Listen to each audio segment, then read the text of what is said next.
husband, Charlie. He wanted to save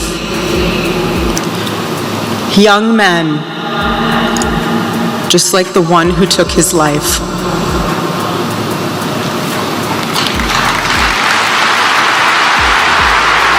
Charlie Kirk was shot from the front, and the bullet did not exit. Erika Kirk is finally clapping back after weeks of Candace calling her out. And wow, this one's messy. Instead of joining Candace in her push for justice for Charlie, Erika's taking a completely different route. She's now accusing Candace of using Charlie's name just to stay relevant. And she really is just the moment. The speech that she gave, everybody was just wowed by her. I felt my energy personally, like last night going into that, I was effectively like soaring in the air above the convention center, like a dragon above, waiting for Erika to just be like, fire. According to Erika, Candace made up fake medical reports, exaggerated every detail, and twisted Charlie's story so she could build her own brand. That's a serious accusation, and people online are going off about it. Many already had doubts about Erika from the start. They couldn't forget those crocodile tears she dropped at Charlie's memorial. Dramatic, but not exactly convincing. On the cross, our Savior said,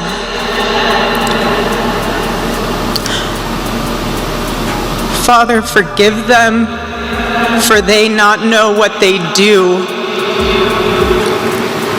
That young man. They couldn't forget those crocodile tears she dropped at Charlie's memorial. Dramatic, but not exactly convincing. Folks said her crying looked rehearsed, like she knew the cameras were rolling. Then she went totally silent once Candace started fighting for answers about what really happened to Charlie. That silence spoke volumes. And now, this shady move? People are saying this is low, even for Erika. But here's where it gets darker. Have we gone from this? That young man. I forgive him.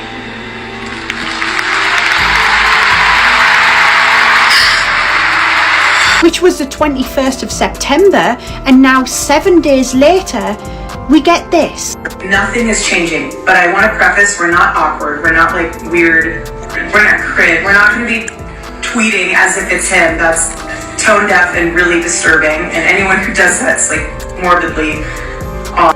Hey, we're going to be doing about 5 more episodes a week now, so just tell the team and make sure that happens. 3 hours of this, 2 more hours of podcasting. There is just something that just doesn't feel right. It feels wrong. It feels off. And I am trying so hard not to over-speculate, but it's hard when stuff like this is being put out to us. It's just not normal. It doesn't feel natural. I feel like we're watching a performance. It's almost like we're watching a movie unfold right in front of our eyes. And it's things like this that make me think that Charlie Kirk's assassination is so much bigger.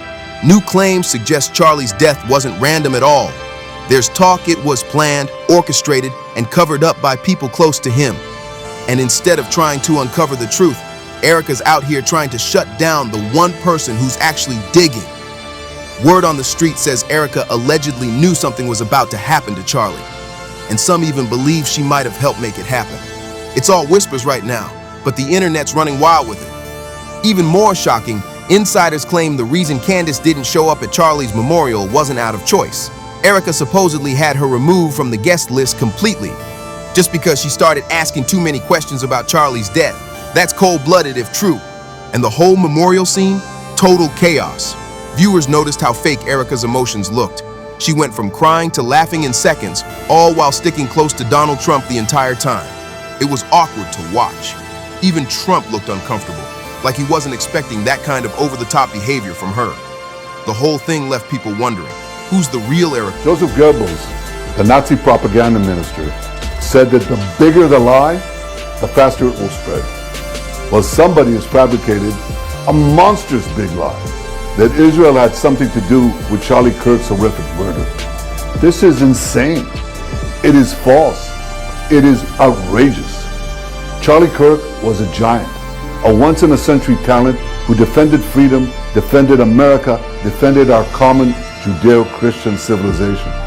Charlie loved Israel. He loved the Jewish people. He told me so in a letter that he sent me just a few months ago. People are seriously side-eyeing Erika right now because the way she moved on feels way too quick. It's almost like she flipped a switch from tears to smiles overnight. Just a few days ago, she was on stage at the memorial, forcing out tears like she was auditioning for an award. Her whole body shaking just to squeeze out one single drop. And now, not even a week later, she's out here laughing on camera and posting lighthearted clips online. For someone whose husband was executed in front of hundreds of people, that kind of bounce back is wild. And let's not forget, she's also a mom of 2 little kids who just lost their father. Most people would expect her to be at home comforting them, trying to help them process something that traumatic. But instead, Erika's schedule looks like she's on a PR tour. She's doing talk shows, popping up on podcasts, and even teasing some new business ventures like nothing happened. It's left people wondering, where's the grief? Where's the shock, the heartbreak, the motherly instinct to protect her family through this nightmare? Of course, nobody can say exactly how someone should grieve. That part's personal. Everyone handles pain differently. But in Erika's case, it's not just her behavior that's raising eyebrows, it's what she's not doing. She's shown no real interest in finding out what actually happened to Charlie, even though the internet's been buzzing with new clues and suspicious evidence.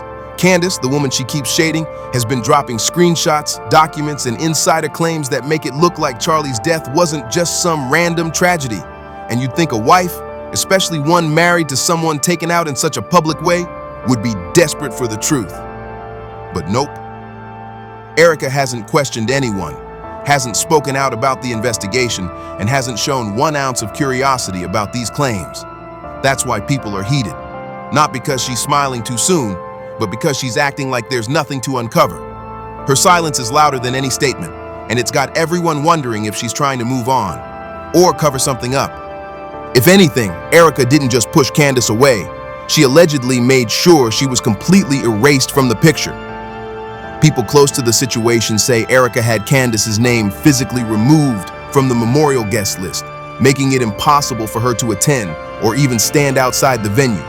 Security was reportedly told that if Candace showed up, she wasn't to be let in under any circumstances. Can you imagine that? Being shut out of your friend's memorial because you dared to ask too many questions? That move alone made a lot of people suspicious about what Erika might be hiding. And just when that was starting to die down, rumors started spreading that Erika was also connected to the gag order placed on Candace. The timing was too perfect. Candace had been on a roll, sharing new screenshots, emails, and even voice notes, hinting that Charlie's death wasn't what it seemed.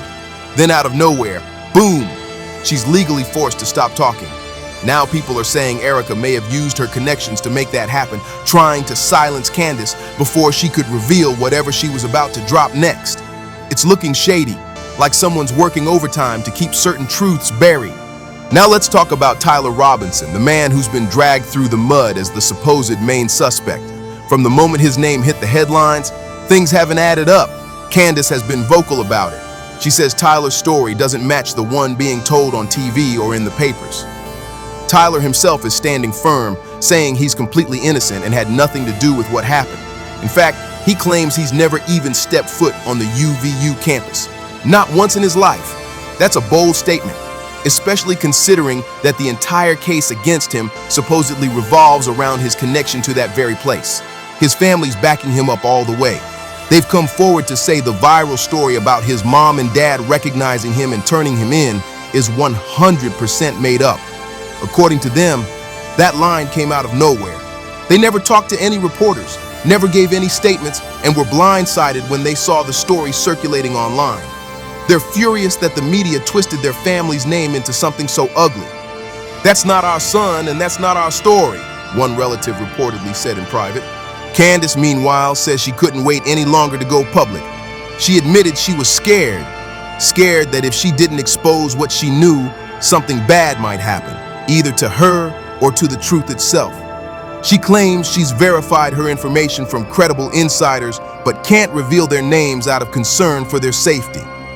"If I disappear, y'all know why," she allegedly told a close friend before dropping her latest post. That one line alone had social media in chaos. According to Candace, everything we've been told about Tyler Robinson is fake, from the supposed confession to the story about his dad turning him in.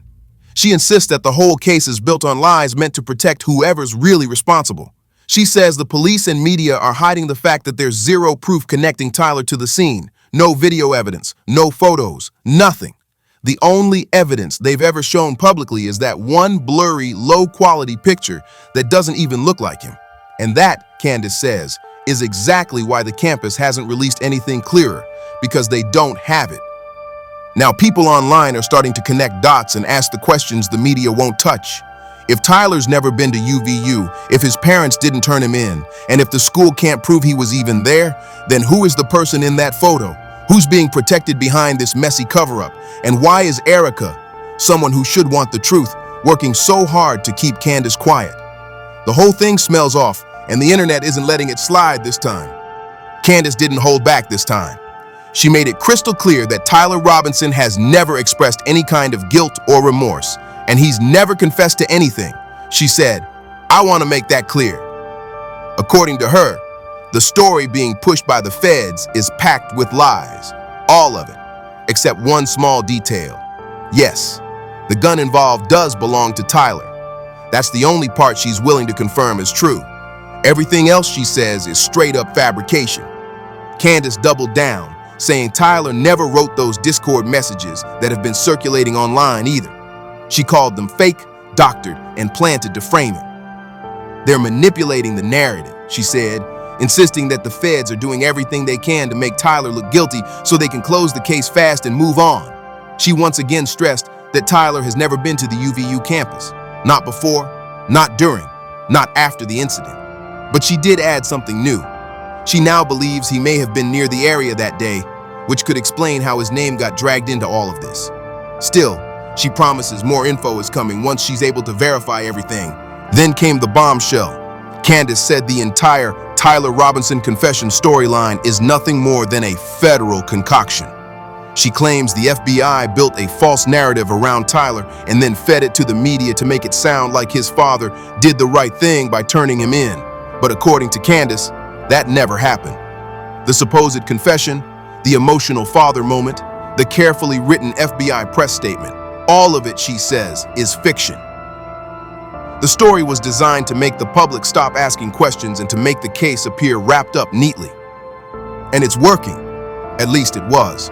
Because now that Candace's claims are spreading online, people are starting to second-guess everything they were told. Social media is on fire with people posting old news clips, comparing details, and pointing out how parts of the official timeline don't make sense.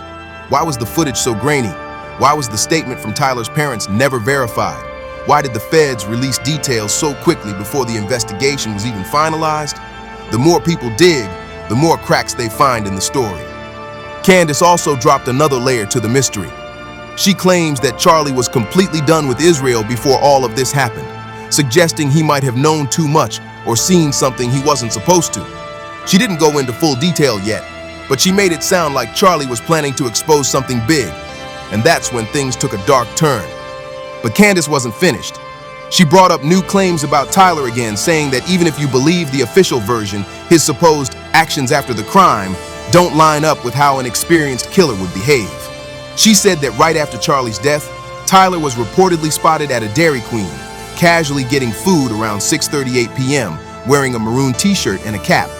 That's not exactly the behavior of someone who just committed a major crime. Candace says that detail alone should make people pause, because it paints a picture of someone completely unaware of the chaos supposedly connected to his name. Now, everyone's watching closely to see what she drops next, because if what she's saying turns out to be true, then the whole case, from the federal statements to the viral news coverage, could collapse like a house of cards. Here's where things get even more suspicious. Candace pointed out something major that completely flips the official story. She reminded everyone that the same outfit the FBI claimed Tyler was wearing during the supposed crime, that maroon t-shirt and cap, was the exact same outfit he was seen wearing at Dairy Queen afterward. Think about that. Candace said anyone with common sense knows that if someone had actually committed a serious crime, they wouldn't just stroll into a public place wearing the same thing they had on during the act. It makes no sense. Most people would change immediately, she said, especially if there was any chance they'd be spotted or caught on camera. But Tyler didn't, and to her, that's proof he wasn't hiding anything because he had nothing to hide. And then she dropped something that made everyone's jaw drop. Candace revealed what she called disturbing footage, showing a man tampering with the crime scene right after Charlie was found. She described how this unidentified man could be seen moving things around and touching evidence while officers stood nearby doing absolutely nothing. Viewers who saw the clip couldn't believe it. Why would police just stand there and let a random man handle evidence from an active investigation? Candace asked the same thing, saying, "When have you ever seen police allow a civilian to mess with a crime scene? Unless he wasn't just a civilian at all, and was told to do exactly what he was doing." That line alone sent chills through people watching. Because if what she's implying is true, it means someone inside the system was helping cover things up. Candace didn't stop there either. She went straight for the FBI's version of events and tore it apart piece by piece. Remember how officials said Charlie was taken out by a sniper shot from a rooftop? Candace called that out as a total lie. She claims that based on insider info and the physical evidence, Charlie was actually shot at close range, not from a distance like the reports claimed.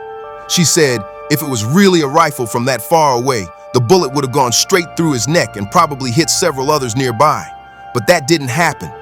According to her, the wound pattern and the trajectory made no sense for a long-range hit. That's when people online started doing their own comparisons, pulling up ballistic charts and diagrams, realizing Candace might be right. The math wasn't adding up. To make things worse, she hinted that the so-called rooftop setup might have been created after the fact to make the scene look more professional, more believable, a neat little story to hand the public so no one would think to question it. They wanted to make it sound clean, she said, like some distant sniper no one could trace. But the truth? It was up close and personal. That one statement alone set the internet ablaze. Now people are piecing everything together. Tyler's calm behavior, the repeated outfit, the man caught tampering with evidence, and the inconsistencies in the FBI story. It's all starting to look like a carefully crafted illusion, and Candace is standing her ground, promising that she's got even more proof ready to drop, the kind that could shake this whole investigation to its core. Here's where things went from shocking to downright chilling. Candace revealed that there was no exit wound at all in Charlie's case. That completely threw off the entire sniper from the rooftop story the FBI had been pushing. Because if it really was a long-range rifle, there would have been a clear exit wound. No question about it. The fact that there wasn't one made everything Candace had been saying sound way too real for comfort. Her accusations got so explosive that even Israel's Prime Minister Benjamin Netanyahu stepped in personally to address them. He flat out denied Candace's claims that Israel or any of its donors had a hand in Charlie's death, calling the entire idea baseless and dangerous. But even that didn't silence the internet. People were split. Some believed him, others thought his response was just a move to calm the chaos and protect deeper interests. Either way, things got intense and fast. People started getting genuinely scared for Candace's safety. The whispers online got darker by the day. Fans were saying, if they really managed to take out Charlie, what's stopping them from doing the same to her? The fear felt real, and to make it worse, Erika wasn't backing her up. In fact, sources say Erika allegedly confronted Candace behind the scenes, accusing her of forging documents and spreading false files just to push the idea that Charlie had fallen out of favor with his Israeli sponsors. Erika apparently told her to let it go before she made things worse, but Candace refused. Now the rumor mill is going crazy. Some people online believe Erika's not defending the truth. She's protecting her pockets. There's a viral theory that she was promised a huge payout after Charlie's passing, maybe some kind of settlement or financial benefit. Nobody knows if it's real, but the idea that Erika might have traded loyalty for money is setting social media on fire. Still, everyone's saying the same thing. This story's way deeper than anyone imagined, and Candace isn't letting up no matter how much pressure comes her way. Meanwhile, fans are flooding comment sections everywhere, picking sides and spilling opinions. One person wrote, "Candace Owens is more traumatized and heartbroken than Erika ever was." Another added, "I can't wait to see Candace take her down. She's saving Erika for last." People can feel that this is far from over, and honestly, it's getting harder to tell who's really telling the truth. But now, I want to know what you think. Do you believe Erika really confronted Candace behind closed doors? Do you think she's hiding something? Or is Candace just reaching too far this time? Drop your thoughts in the comments below, because this case is unraveling fast and everyone's got something to say about it. Don't forget to hit that like button, share your thoughts, and subscribe so you don't miss what's coming next. Trust me, you'll want to see where this story goes. Thanks for watching.